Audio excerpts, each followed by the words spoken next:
आप सभी का स्वागत है मेरे चैनल पे। अगर आपको मेरे चैनल के फैन फिक्शंस और वीडियो अच्छे लगते हैं तो प्लीज़ मेरे चैनल को सब्सक्राइब ज़रूर किया कीजिए। आपके लिए फ्री है पर मेरे लिए एक मोटिवेशन का बहुत बड़ा सोर्स। आप सब्सक्राइब करेंगे तभी तो मुझे पता चलेगा कि आपको मेरे चैनल का काम अच्छा लग रहा है। एंड वेलकम बैक गाइस, जो प्यारे से क्यूट से सब्सक्राइबर टीम है जो हमेशा मुझे आकर इतना प्यार सपोर्ट देती है और मेरे फैन फिक्शन पसंद करती है, वो प्लीज़ वीडियो को लाइक भी ज़रूर किया कीजिए। चलिए आज का पार्ट स्टार्ट करते हैं। लास्ट पार्ट में हमने देखा था कि कैसे विंग वांगजी की तरह चेंज होकर वहाँ आ गया था। पार्ट स्टार्ट करने से पहले अगर किसी को लग रहा है कि इसमें आपने और बहुत सारे फैन फिक्शन सुने होंगे, मैंने भी सुने और पढ़े हैं, जिसमें यानली की जगह वांगजी की शादी विंग से हो जाती है और उसके बाद जब वांगजी को पता चलता है तो वो विंग को टॉर्चर करता है और वो दोनों मतलब एक तरीके से फिजिकल असॉल्ट टाइप की चीज़ें। ऐसा इसमें कुछ नहीं होने वाला है, यहाँ बहुत सारे ट्विस्ट और टर्न है। और एक और चीज़, ये थोड़ा कॉमेडी टाइप है, यानी थोड़े से इसमें ट्विस्ट और टर्न तो है लेकिन कोई फिजिकल असॉल्ट, कोई ज़बरदस्ती, कोई मारधाड़, ऐसा कुछ नहीं होने वाला है। बिल्कुल टॉक्सिक फ्री मेरा फैन फिक्शन है, तो आप बिल्कुल भी अपनी साइड से कुछ इमेजिन मत कर लेना, इसलिए मैं आपको पहले ही बता रही हूँ। चलिए आज का पार्ट स्टार्ट करते हैं। विंग जब सुनता है जब मैडम यू ने जंजा को बोला कि यानली को लेके आओ क्योंकि अब यानली की शादी लांग वांगजी से होगी, तो वो पूरी तरह से शॉक हो जाता है। क्या, उसकी शादी लांग वांगजी से? वो बेचारा इसी शौक में था। वही जंजा भी पूरी तरह से शौक ही था जब अब जैन फैमिया मैडम यू की बात समझते हुए अब यानली का हाथ पकड़ के उस पोडियम पे लेके आते हैं, यानी जिसे वो यानली समझ रहे। वहीं विंग पूरी तरह से अब नर्वस और घबरा रहे। वहीं वांगजी यानली की साइड, या ये कह दीजिए ये एकदम से जैसे ही विंग का हाथ पकड़ता है तो पूरी तरह से शॉक हो जाता है। उसे कुछ शक तो होता है लेकिन उसके बाद वो कुछ ऐसा नोटिस करता है यानली के कपड़ों में जिससे वो पूरी तरह से यकीन में बदल जाता है कि वो जो सोच रहा है वो ही शायद हो रहा है। इसलिए उसके चेहरे पे एक कनिंग सी स्माइल आ जाती है और तुरंत ये शादी का प्रोग्राम स्टार्ट हो जाता है। विंग और वांगजी के हाथों में एक रेड रंग का बड़ा सा नोट बंधा हुआ कपड़ा दे दिया जाता है, जिसके कहते हैं कि हर नोट के साथ एक ब्लेसिंग होती है। उस नोट्स कपड़ों को पकड़ के विंग और वांगजी यानी यानली और वांगजी सबकी नज़रों में एक दूसरे को बो करते हैं, अर्थ और हेवन को बो करते हैं, एक दूसरे के पेरेंट्स को बो करते हैं और ये शादी को कंप्लीट करते हैं। उसके बाद विंग और वांगजी को एक वाइन का ग्लास भी दिया जाता है जिसे दोनों हल्की हल्की वाइन पी के रेडी हो जाते हैं। एक बहुत बड़ा समारोह स्टार्ट होता है। वहीं विंग अब वांगजी के बिल्कुल साइड में बैठा हुआ है और विंग के बिल्कुल साइड में जंचा बैठा हुआ है जो अब सबके बीच में अपनी बात रखता है कि वो यानली के साथ यानी अपनी सीजे के साथ लैंडक्लैंड जाएगा। वो अपनी सीजे के साथ वहीं रहा करेगा।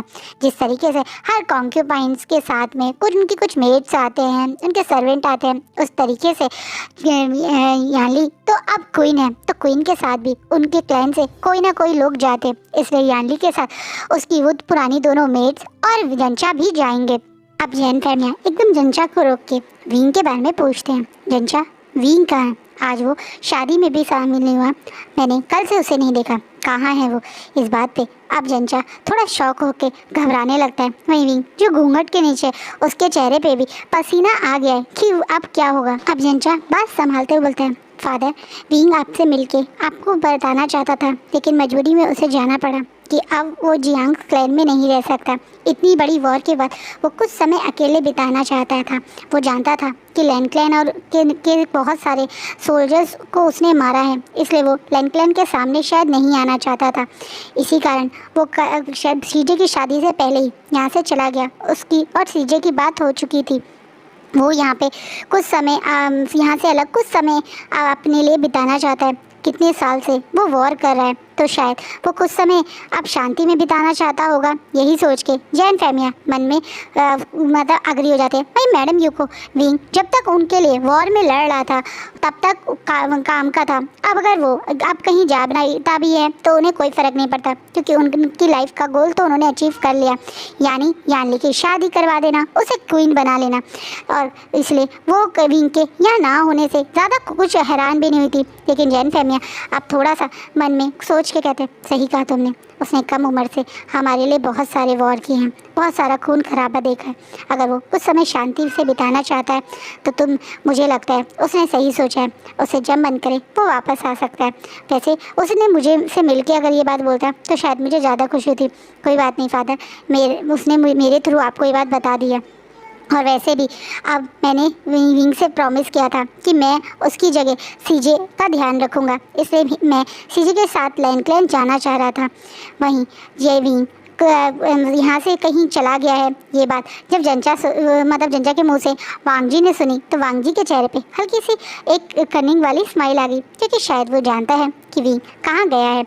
वहीं बाकी सब लोग जंचा के लैंड जाने वाली बात से अब ज़्यादा कुछ रिएक्ट नहीं कर रहे हैं, जिसमें मैडम यू थोड़ा शॉक होती है। वहीं जैन फैमिली इस बात को समझ नहीं पाए, क्योंकि अभी तक तो ऐसी बात कोई हुई नहीं थी। लेकिन कुरैन तुरंत अग्री कर जाते हैं, क्योंकि कुरैन को लगता है कि अगर जंचा वहाँ रहेगा भी तो क्या ही फ़र्क पड़ेगा, तो वो अग्री हो जाते हैं। वहीं वांग जी पता नहीं मन में ये बात सोच के कि जंचा भी क्यों याली के साथ जा रहा है और थोड़ा सा मुस्कुराता है। और वहीं विंग अब चुपचाप से बैठा हुआ है और कुछ समझ नहीं पा रहा है। पहली बात, वो पूरा शौक में है कि उसकी शादी यांग वांग जी से हो गई। हाँ, उसे पता था कि उसे एक आदमी से शादी करनी है, यानी किंग से शादी करनी है, शिचैन से शादी करनी है। पर उसी के वॉर सबसे बड़े दुश्मन, जिससे उसने पिछले कई सालों से लगातार फाइटिंग की है, हर दिन वो वॉर जोन पे एक दूसरे से तलवारबाजी करते थे, लड़ते थे, उसी इंसान से उसकी शादी हो जाएगी, उसके लिए शौक था। वो उसे समझ नहीं आ रहा, उसे प्रोसेस ही नहीं हो रहा कि ये हुआ कैसे। शादी तो लैंड शिचैन से होने वाली थी ना, तो वांग जी से कैसे हुई? वो यही बात सोच रहे हैं। वहीं वो ये भी जानना चाहते हैं कि मैडम यू इस बात पे कैसे अग्री हो गई। कहीं ना कहीं मैडम यू अपने बेटी की शादी तो किंग से करवाने वाली थी ना, वो तो फ्यूचर क्वीन बनने वाला था ना, तो क्वीन के छोटे भाई से यानी कि शादी हो रही है और मैडम यू अग्री हो गई। विंग ये सारी बातें ही क्वेश्चन सोच रहा है। उसके इन सवालों को कहीं ना कहीं जंचा भी समझ रहा है। इसे जंचा अब जैसे ही अलग होता है, यानी एक तरीके से विदाई से पहले सब लोग मिलते हैं ना, उस तरीके से जब जियांग्स क्लैन के सब लोग इकट्ठे होते हैं तो जंचा सबसे पहले अपने मदर और फादर से यही बात कहता है कि वो लोग कैसे शादी के लिए मान गए। क्या वो नहीं चाहते थे कि उनकी सीजे क्वीन बने? तो फिर क्यों क्वीन के छोटे भाई से मतलब यानी की शादी हो गई। इस बात पे मैडम यू उन दोनों को एक शॉकिंग न्यूज़ बताती हैं। कल्टीवेशन वर्ल्ड के नए इंपीरियर कोई और नहीं बल्कि लांग वांग जी है। लांग वांग जी को लैंड क्लैन ने इंपीरियर बना दिया है। अब वो ही इस पूरे कल्टीवेशन वर्ल्ड के किंग की रिस्पॉन्सिबिलिटी निभाएंगे। जैसे से विंग पूरी तरह से शॉक हो जाता है। क्या लांग वांग जी किंग बन गया और उसकी सीजे की शादी वांग जी से हो गई? ये होती मतलब तो उसकी हो गई, जिस चीज़ से वो पूरा शौक है। वहीं जंचा तो अपना सर पकड़ के ही बैठ जाता है, क्योंकि मैडम यू ने सिर्फ लांग वांग जी किंग बन गया इतनी ही बात नहीं बोली, बल्कि उसके बाद उन्होंने खुशी और एक्साइटमेंट में कुछ ऐसी बातें बोली जिसके बाद विंग और जंचा का तो दिमाग ही पूरी तरह से घूम जाता है। मैडम यू खुशी और एक्साइटमेंट में बताती है कि लैंड क्लैन के लोग हमेशा फेमस थे कि वो एक ही इंसान से शादी और प्यार करते थे। शिचैन के केस में ये चीज़ अलग हो गई थी, क्योंकि अचानक से वॉर स्टार्ट हो गई थी और लैंड क्लैन को किसी और क्लैन की संधि की और मतलब मदद की ज़रूरत थी। इसे जैसा दूसरे क्लैन कहते थे वो बेचारे को मानना पड़ता था। इसे शिचैन की कॉन्क्यूपाइंस आने लगी थी, लेकिन वांग जी ने ये शादी से पहले ही ये बात क्लियर कर दी थी कि वो सिर्फ लाइफ में एक ही बार प्यार करेगा और एक ही इंसान से शादी करेगा, और वो एक इंसान उनकी बेटी याली है। और वो यही एक चीज़ बड़ी खुशी और एक्साइटमेंट में बोलते हैं कि याली को अब अपने हस्बैंड को किसी के साथ शेयर नहीं करना पड़ेगा। उनके हस्बैंड का सारा प्यार और अटेंशन सिर्फ याली का होगा।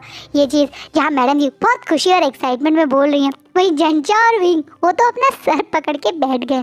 अरे यार ये क्या हो गया? कहाँ वो दोनों सोच रहे थे कि जंचा आराम से शिचैन उन लोगों पे कभी ध्यान नहीं देगा, वो लोग आराम से वहाँ से भाग सकते हैं। लेकिन अब विंग का क्या होगा? वांग जी तो सिर्फ एक ही शादी करने की बात कह रहा है और वो तो कर चुका है। वो तो अपनी वाइफ को बिल्कुल भी नहीं छोड़ेगा अकेले नहीं छोड़ेगा तो बेचारा विंग भागेगा कैसे? अरे भगवान यार स्वागत, अब तो विंग को अब याद आया कि उसे एक वेडिंग नाइट भी तो बितानी पड़ेगी। हाँ, उसे तो ये याद ही नहीं था कि अब तो उसे वो भी करना पड़ेगा। अरे एक मिनट, वो क्यों करना पड़ेगा?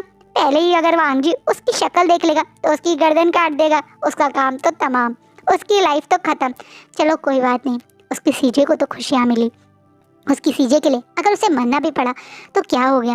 वो लांग वांगजी अपने उस दुश्मन से जिसे वो कभी वॉर में उसे नहीं हरा पाया, उसकी गर्दन को कभी टच नहीं कर पाया, अब वो दुश्मन उसके साथ वेडिंग नाइट पे क्या करेगा। बेचारा विंग वो सोच के घबरा रहा है, बेचारा विंग समझ नहीं पा रहा है अब क्या होगा, क्योंकि कहीं ना कहीं ये तो इनके प्लान से बिल्कुल उल्टा हो गया। पर ये हुआ कैसे, किंग कैसे बन गया।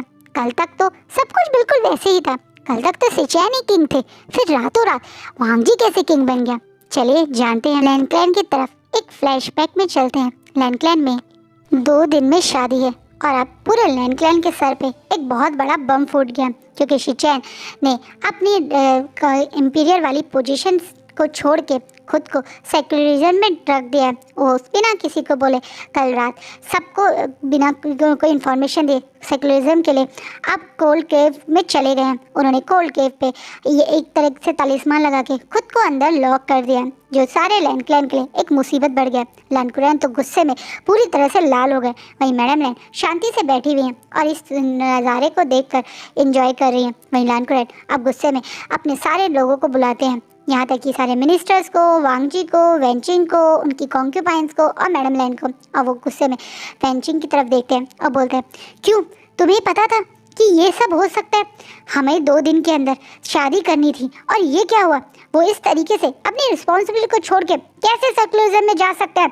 ये एक सबसे ज़्यादा गलत काम किया है शिचैन ने, एक तरीके से अपनी रिस्पॉन्सिबिलिटी से भाग रहा है शिचैन। इस चीज़ पे अब वेंची कुछ बोल नहीं पा रही, बल्कि सर नीचे कर खड़ी है। वहीं मैडम लैंड अब गुस्से में कुरैन की तरफ देखती हैं और बोलती हैं, भाग नहीं रहा, उसने अच्छे से कई साल तक निभाई है अपनी रिस्पॉन्सिबिलिटी, उसने पूरी वॉर में सारी रिस्पॉन्सिबिलिटी अच्छे से ली है, पर तुम्हारी जिद के कारण उसने ये फैसला लिया है और इसका रिस्पॉन्सिबल तुम हो। तुम उसे ना ही फोर्स करते और ना ही वो ये सब करता। अब तुम्हारी रिस्पॉन्सिबिलिटी है कि तुम ये सब कैसे सॉल्व करोगे। मेरा बेटा ये शादी नहीं करना चाहता था, लेकिन तुमने फोर्स किया तो उसने अपने डिसीजन ले लिया। मैडम ने बड़ी खुशी से बोल रही हैं। वहीं अब बाकी सारे सीनियर्स भी थोड़ा परेशान होते हैं, अब बोलते हैं, इस तरीके से किंग की पोजीशन से हटते ही हम कितना बड़ा खतरा अपनी ले रहे हैं, इस चीज़ का आपको आइडिया है मैडम लैन? अगर ये खबर नीकलैंड तक पहुंच गई तो वो 1 मिनट में हमारी गद्दी को हथियाने आ जाएंगे। वैसे भी वो इस वॉर की सारी क्रेडिट खुद ही ले रहे हैं। उनके हिसाब से नी मिंजो ने ही सब कुछ करा है, नी मिंजो ही सबके लिए रिस्पॉन्सिबल है। नी मिंजो ने ही जिन क्लैन के पहले सच सामने लाए थे और उसके बाद उन्होंने ही ये वॉर जीती है। सब लोग यही कह रहे हैं। कहीं ना कहीं प्रजा भी नी मिंजो को 1 मिनट में किंग बनाने का मौका नहीं छोड़ेगी। और फिर क्या करेंगे हम? अच्छे से बाकी सारे सेक्ट भी नी मिंजो के साथ संधि में हैं और वो भी 1 मिनट में नी मिंजो को किंग बना देंगे। फिर क्या करेंगे हम? कहीं ना कहीं अब हाँ, ये हमारे सेक्ट के लिए कितनी बड़ी मुसीबत बन चुका है, आपको आइडिया है? कहीं ना कहीं अब सब लोग मैडम लैन को ये बात याद दिला रहे हैं। तो मैडम लैन एकदम से बोलती है, तो मैं क्या करूं? मैं उसके पास जाऊं? तुम भी तो गए हो, सब गए हो, पर वो नहीं खोल रहा डोर, तो इसमें मैं या तुम कोई कुछ नहीं कर सकते। अब हमें कोई बड़ा डिसीजन लेना होगा, एकदम से लानकुरैन बोलते हैं। और वो डिसीजन ये होगा कि अब हमें एक नया किंग चाहिए, जिस चीज़ से अब सब लोग इधर उधर एक दूसरे की तरफ देख रहे हैं। क्या नी मिंजो नहीं किंग होंगे? सब लोग यही सोच रहे हैं, लेकिन अचानक से शिकुरैन किसी और का नाम लेते हैं और सब लोग पूरी तरह से शॉक हो जाते हैं। लान वांगजी हमारे नए सेक्ट लीडर और हमारे नए इंपीरियर किंग बन लांग वांगजी होंगे। सब लोग शॉक है, वहीं वांगजी भी पूरी तरह से शॉक है, वो कुछ बोल नहीं पा रहा। वहीं मैडम लैन अब एकदम से गुस्से में अपनी जगह से खड़ी होती है। अब बोलती है, क्या तुम ये डिसीजन कैसे ले सकते हो? ये डिसीजन मेरा अकेले का नहीं, यहाँ खड़े हर किसी का होना चाहिए। इसी कारण मैं आप सबसे भी पूछ रहा हूँ, क्या आप सब लोग मेरी बात पे अग्री हैं? अब कुरैन मैडम लैन को इग्नोर करते हुए बाकी सबसे पूछ रहे हैं, यहाँ तक कि सेक्ट मिनिस्टर जो होते हैं वो भी यहाँ पे हैं, जैसे कि मो सेक्ट लीडर, शू सेक्ट लीडर और ख़ासकर वैन रोहान भी एकदम से ठीक है पे अग्री हो जाता है, क्योंकि वो भी नी मिंजो को किंग बनते हुए नहीं देख सकता। वहीं बाकी लोग भी धीरे धीरे करके इस बात पे अग्री हो जाते हैं। मैडम लैन वहाँ शॉकिंगली खड़ी रहते हैं और वांगजी भी, और 2 मिनट में वांगजी को नया किंग बन के डिक्लेयर कर दिया जाता है। और यहाँ ये फ्लैशबैक एंड हुआ। वहीं भी और डंचा अब जो थोड़ी देर पहले बिल्कुल शांत थे जोर जोर से रोने लगते हैं।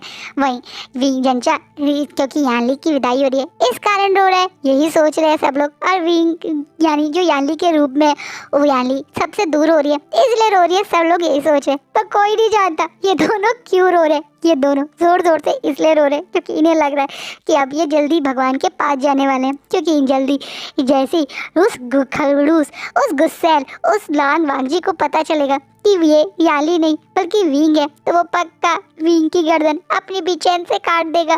फिर बेचारा विंग क्या करेगा, बेचारा विंग यही सोच के रो रहा है। वहीं जंचा अपने भाई के मरने के बारे में सोच सोच के रो रहा है क्योंकि पनिशमेंट तो उसे भी मिलेगी, उसे क्या पनिशमेंट मिलेगी वो यही सोच रहा है। वहीं जंचा और विंग को ऐसे गले लग के रोते हुए देखकर कहीं ना कहीं अब यानली की विदाई के बारे में याद करके मैडम यू और जैन फैमिली भी रोने लगे। वहीं लायन क्लैन के लोग बाहर यानली का वेट कर रहे हैं, तो वो लोग यानली के आने का वेट कर रहे हैं। वहीं इस तरह से विंग रो रो के चीख चीख के नहीं मुझे नहीं जाना लायन क्लैन करके शोर मचाते हुए जा रहा है।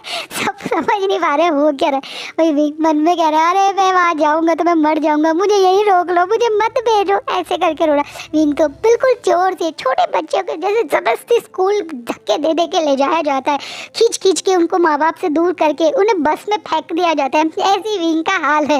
विंग को भी जोर जोर से रोते हुए को खींच खींच के मैडम यू सबसे अलग करे। कभी विंग कुछ जाके अपने फादर के गले लग जाता है, तो कभी कुछ अपनी मेट्स के और गार्ड्स के गले लग रहा है। इन शॉर्ट वो सबके गले लग रहा है कि कोई ऐसा रोक ले।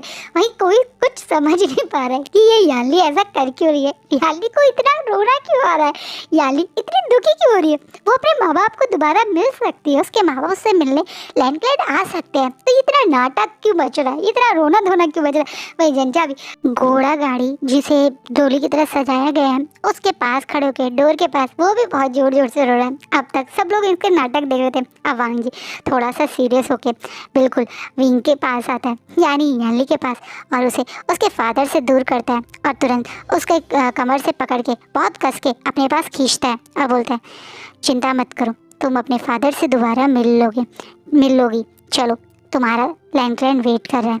और ये बोलने के बाद वो विंग को ऐसे उसकी कमर से कस के पकड़ के खींचते हुए ले जाता है। वही विंग वांग जी की इस टाइट पकड़ को अपनी कमर पे फील करके पूरे के पूरे शॉक में चला जाता है। क्या इतनी जोर से इसने पकड़ रहा है लांग वांग जी ने, क्या लांग वांग जी सच्ची में यानली को इसी तरीके से ट्रीट करेगा? क्या वो यानली को एक ही बार में इतना प्यार करने लगा है कि वो यानली की कमर पकड़ के उसे इतने उससे अपने साथ ले जा रहा है? ये हो क्या रहा है? क्या सचमुच में वो लाइफ में एक ही बार प्यार करने वाली बात जो मैडम यू ने बोली वो सच हो गई? ए भगवान ये क्या होगा? बेचारा भी यही सोच रहा है, पर विंग के पास कोई ऑप्शन नहीं है, इसलिए वो बेचारा सैड मन से अपने भाई के साथ उस गाड़ी में बैठ जाते हैं। जंचा और विंग इस कार में बैठ के भी रोए जा रहे क्योंकि उनका आंसू रुक ही नहीं रहे। उन्हें तो ऐसा लग रहा है कि वो यहाँ से सीधा सज़ा के लिए जा रहे हैं जहाँ उन्हें सज़ाए मौत मिलने वाली है और उनकी ज़िंदगी ख़त्म होने वाली है। वो दोनों बेचारे इसलिए बहुत ज़्यादा रो रहे हैं। वही विंग इन दोनों के रोने से वांग जी इन दोनों के रोने से थोड़ा इरिटेट हो रहा है, लेकिन उसे इरिटेट होने से ज़्यादा पता नहीं क्यों बहुत मज़ा आ रहा है, जैसे कि वो ये चीज़ इंजॉय कर रहा है।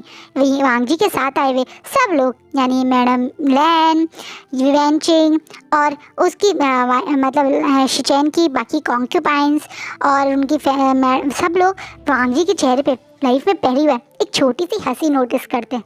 क्या सचमुच में वांग जी इतना खुश है यानली से शादी करके, या किस खुशी का कारण कुछ और है वो नहीं जानते, लेकिन अब वो भी अब खुशी से लायन क्लैन जा रहे हैं। लायन क्लैन में आते ही विंग के क्योंकि ऑब्वियसली शादी के बाद वेल उठाते ही नहीं है, रूल होता है सिर्फ हस्बैंड ही वेल उठा सकता है, तो ये सब नाटक ढोना गवना ये सब वेल के अंदर ही हो रहा है। तो इस बेचारे को अब कुछ लोग उस जिंशी में लेके जा रहे हैं यानी उसके ब्राइडल रूम में। वहीं जंचा बेचारा विंग के साथ जाने की कोशिश भी करता है, उसे अपने भाई की चिंता जो हो रही है, लेकिन कोई उसे ले जाने नहीं देता। अरे भाई उसकी बहन की मतलब वेडिंग नाइट पे वो भाई थोड़ी साथ में रहता है, इसलिए उस बेचारे को धक्का मार के अब उस मतलब एक तरीके से फ्यूचर में जो क्वीन का महल होने वाला है उस तरफ भेज दिया जाता है। वहीं विंग पूरी तरह से शॉक है कि अब उसके साथ क्या होगा। बेचारा भी इस रूम में बैठा हुआ है और चारों तरफ के जो डेकोरेशन देख रहा है, तो अब तो उसका दिल जैसे उसके बिल्कुल मुंह में आ गया हो। इतनी सुंदर डेकोरेशन, ऑब्वियसली ये वेडिंग नाइट की डेकोरेशन है, तो उसी टाइप से चारों तरफ फ्लावर्स हैं, पूरा बेड रेड रोज़ के पेटल से भर दिया गया है, बड़े बड़े कैंडल स्टैंड हैं, एक स्मेल कैंडिड मतलब एक अरोमा वाली कैंडल जलाई गई है, जिससे पूरे रूम में एक बहुत अच्छी सी स्मेल आ रही है, जिससे बेचारा भी अब बेड पे बैठ के अपना सर पकड़ के बैठा हुआ है और सोच रहे हैं, हे भगवान आज क्या होगा, क्या उसे अभी भाग जाना चाहिए, हाँ उसे यहाँ से अभी भाग जाना चाहिए। वैसे भी अब बहुत लेट हो गया, सब लोग जिंशी के आसपास भी नहीं होंगे, गार्ड भी कहाँ जिंशी को खाली छोड़ के चले गए, यही सोच के कि अब उनके फ्यूचर किंग और क्वीन एक साथ क्वालिटी टाइम स्पेंड करेंगे। वो यही सोच के अब जल्दी से अब अपने फेस से वो वेल को हटा के दूर फेंकता है और एकदम से विंडो के पास जाके बाहर कूदने की कोशिश करता है। उसे एक आवाज़ आती है, अब तुम यहाँ से कहीं नहीं भाग सकते वियूशियान, जिससे विंग शॉकिंगली पीछे मुड़ता है क्योंकि किसी ने उसका पूरा नाम लिया और ये आवाज़ उसने पहले भी सुनी है। विंग शॉकिंगली पीछे मुड़ता है तो सामने लांग वांगजी खड़ा है, पूरे अपने रेड रंग के ब्राइडल मतलब कपड़ों में, हानफों में, और सामने से विंग को घूर रहा है। वहीं विंग एकदम से शॉकिंगली वांगजी की तरफ देखता है और बोलता है, तुम्हें कैसे पता चला? जिससे वांगजी के चेहरे पे एक कनिंग से स्माइल आ जाती है और वो धीरे से कदमे आगे बढ़ा के विंग के साइड बढ़ रहा है। वहीं विंग अब घबरा गया है क्योंकि कहीं ना कहीं वांगजी ये बात जानता है। क्या वांगजी जानता है कि वो वियूशियान है? पर वांगजी को पता कैसे चला और कब पता चला? बेचारा विंग इसी प्रोसेस में होता है जब वांग को महसूस होता है कि वांगजी अब बिल्कुल उसके फेस के पास में आके खड़ा गया। अब वांगजी विंग की कमर पे हाथ डाल के उसे जोर से अपनी साइड खींचता है, जिसे विंग पूरी तरह से शॉक है। वहीं वांगजी अब एक अपने दूसरे हाथ से विंग के चेहरे पे हल्के से हाथ फिराता है, जिसे विंग अब बड़ी बड़ी आंखों से वांगजी की तरफ देख रहा है। अब वांगजी बोलता है, बिना मेरी परमिशन के तुमने ये वेल क्यों हटाई? ये मेरा राइट था। अपनी वाइफ का चेहरे से वेल हटाना एक हस्बैंड की रिस्पॉन्सिबिलिटी और रिचुअल था, तो तुमने ये वेल अपने चेहरे से कैसे हटाई? जिससे विंग पूरी तरह से शॉक है। हस्बैंड, वाइफ और विंग को पहले से ही वांगजी जानता था।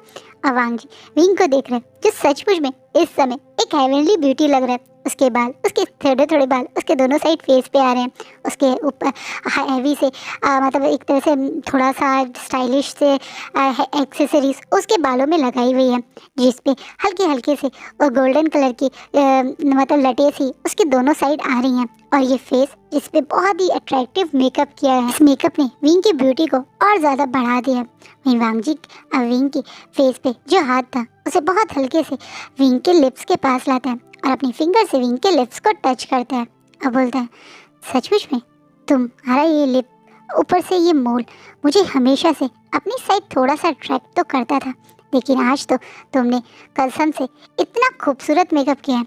मेरी वाइफ मेरे लिए इतने अच्छे से रेडी हुई है, मैं कैसे खुद पे कंट्रोल करूं?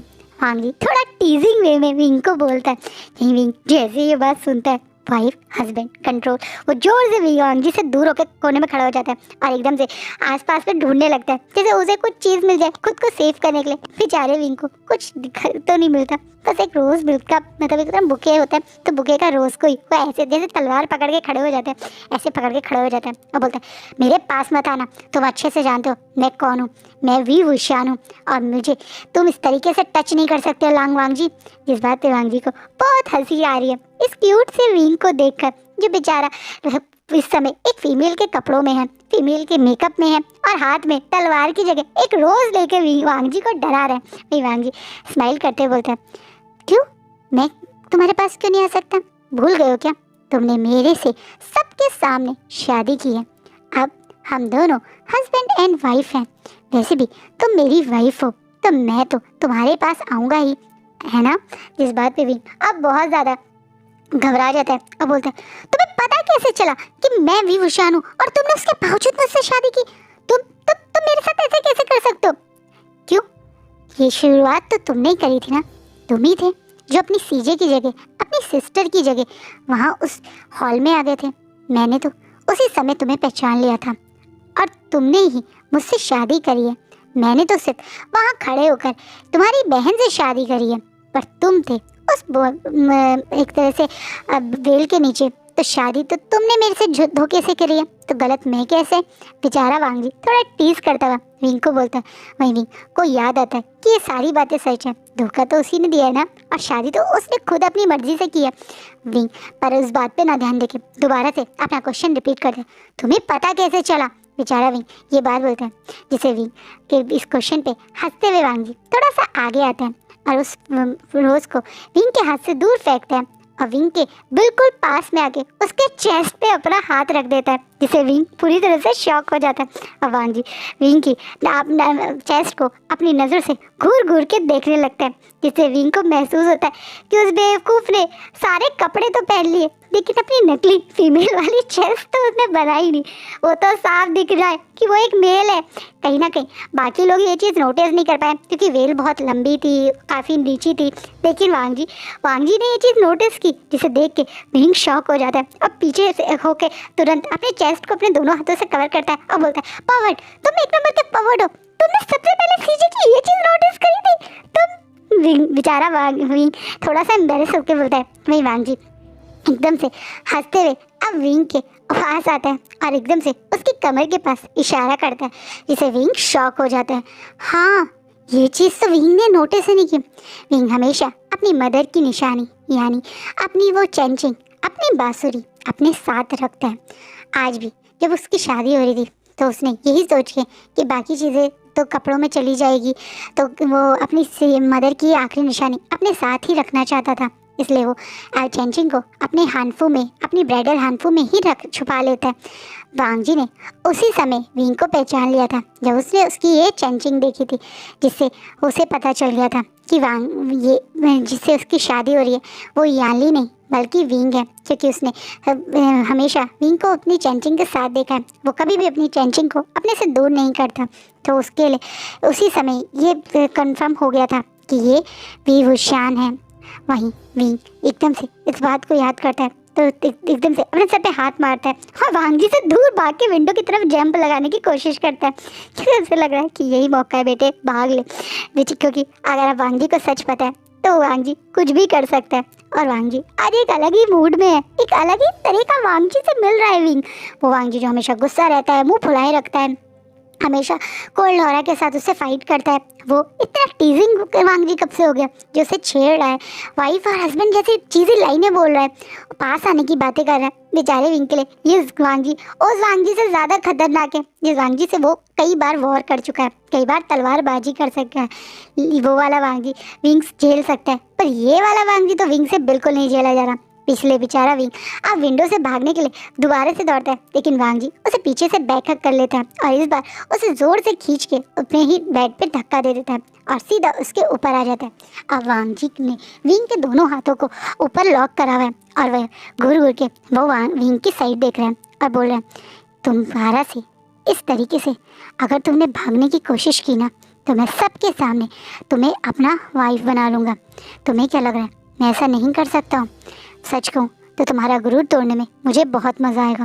कितनी वॉर हुई है ना जिनमें तुमने मुझे इंसल्ट किया था, तुम हमेशा मुझे टीज़ करते थे ना, आज मैं भी तुम्हें उन सब टीज़ का बदला लेना चाहता हूँ। ये बोलने के बाद वांगजी अपने दूसरे फ्री हैंड से विंग के हानफू को खोलने लगता है, जिससे विंग बहुत ज़्यादा घबरा जाता है। वो डरने लगा क्या सचमुच में वांगजी अपनी वो सारी वॉर की खुंदस और फ्रस्ट्रेशन इस तरीके से उससे निकालेगा? क्या फिजिकली उसे क्लेम करके उसकी इस मेल ईगो को तोड़ के उसे आज फोर्सफुली अपना वाइफ बना के वांगजी उससे उस वॉर का बदला ले रहा है? बेचारा विंग बहुत डर जाता है और उसकी आंखों में आंसू आ जाते हैं। शायद लाइफ में पहली बार विंग रो रहा है क्योंकि उसे डर लग रहा है क्या होगा उसका, क्या सचमुच में वांगजी उसके साथ वो सब कर लेगा और उसके बाद क्या होगा? वो एक मेल है और ऑब्वियसली वो वांगजी का एक वॉरियर मतलब दुश्मन था, तो उस तरीके से उसके इस तरह वांगजी उसके साथ ये सब करेगा, उसके कॉन्फिडेंस को तोड़ने की कोशिश करेगा, ऐसा विंग सोच भी नहीं सकता। क्या सचमुच में वांगजी इतना गिर सकता था? नहीं, वांग जी को विंग जानता है। हाँ, वो दोनों दुश्मन थे, एक दूसरे से लड़ा करते थे, वॉरियर थे, लेकिन उसकी हर चीज़ में एक राइटनेस दिखती थी। जिस तरीके से एक स्वॉर्डमैनशिप के समय भी वो हमेशा कभी भी बिना तलवार के कभी किसी पे अटैक नहीं करता, कोई गिर जाए तो उसके ऊपर पीठ के पीछे वार नहीं करता। ये सब चीज़ें ही तो थी जो हमेशा विंग को वांग जी की तरफ इम्प्रेसिव, मतलब थोड़ा सा अट्रैक्टिव फील करवाती थी। लेकिन आज ये वांग जी क्या कर रहा है? क्या वांग जी उसे तो इतना नीचे तक ले जाना चाहता है? बेचारा विंग इन्हीं सोच में था जब वो रियलाइज़ करता है कि वांग जी ने कुछ आगे करा ही नहीं, सिर्फ उसके हाथ बंधे हुए हैं ऊपर, और वो विंग के उस हैंडफुल को थोड़ा सा खोलने की कोशिश कर रहा था। इन शॉर्ट इतना खोल रहा था जिससे विंग की वो चेस्ट पूरी तरह से विजिबल हो, उसकी असली मेल चेस्ट। जिसके बाद अब विंग अब शॉकिंगली वांग जी की तरफ देख रहा है, और वांग जी बोलता है, अगली बार यानली बनने की नाटक करो तो इस चीज़ का ध्यान रखना, कहीं ना कहीं ये चीज़ तुम्हारा सच 1 मिनट में सामने ले आती। शुक्र मनाओ वो वेल बहुत नीचा था, इसलिए किसी और की नज़र यहाँ नहीं गई। और ये बोलने के बाद वांग जी अब विंग से थोड़ा दूर होता है। वही विंग अब शॉकिंगली वांग जी की तरफ देख रहा है और बोल रहा है, यानली की तरह? क्या तुम मुझसे कहना चाहते हो कि मैं अपनी सीजे की एक्टिंग करूं? हाँ। और ये बोलने के बाद विंग या वांग जी कोई और बात करते, धड़ाम करके वांग जी की जिंशी का गेट खुलता है और उसके भाई यानी जंचा और उसके साथ 2 गार्ड जंचा को लेके अंदर आ रहे हैं। ये 2 गार्ड कोई और नहीं बल्कि वांग जी के स्पेशल गार्ड हैं, सॉन्गलैंड और शाओ शिनशन, जो वांग जी के साथ ही रहते हैं। ये दोनों इस तरह जंचा को पकड़ के यहाँ ला रहे हैं। ये देख के विंग घबरा जाता है। विंग और जंचा एक दूसरे की तरफ देख रहे हैं, वहीं वांग जी, सॉन्गलैंड और शाओ शिनशन भी एक दूसरे की तरफ देख रहे हैं। और आज का पार्ट यहीं रुकता है। आई होप आपको आज का पार्ट अच्छा लगे। कैसा लगे प्लीज़ कमेंट में मुझे ज़रूर बताइएगा। And thank you so much मेरे फैन फिक्शन को प्यार और सपोर्ट देने के लिए। कल के पार्ट में हम जानेंगे कि क्या सोचा है लांग वांग जी ने, और क्या वो विंग और जंचा को पनिशमेंट देगा, वो भी हम कल के पार्ट में देखेंगे। आई होप आपको ये फैन फिक्शन एंगेज कर रहा हो। Thank you.